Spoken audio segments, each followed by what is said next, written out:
வணக்கம் நண்பர்களே. 30 நாட்கள் தமிழ் பேசலாமா என்ற தொடரில் 4ஆம் நாள் உங்களை சந்திப்பதில் மற்றற்ற மகிழ்ச்சி அடைகிறேன்.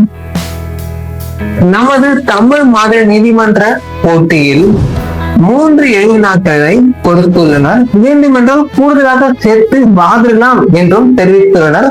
ஆகிய நான் 4வதனை சேர்த்துள்ளேன்.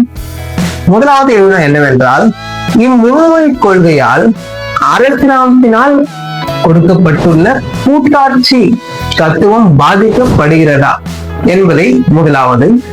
இரண்டாவது, அரசியலமைப்பின் படி அங்கீகரிக்கப்பட்டுள்ள சம உரிமைக்கு இக்கொள்கை மீறுகிறதா என்பது இரண்டாவது.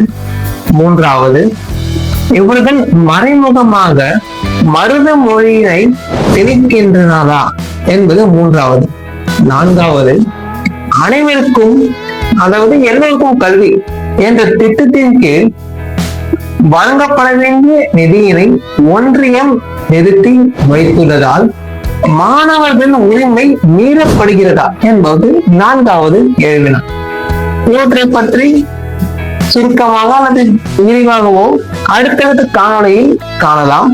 நன்றி நண்பர்கள்.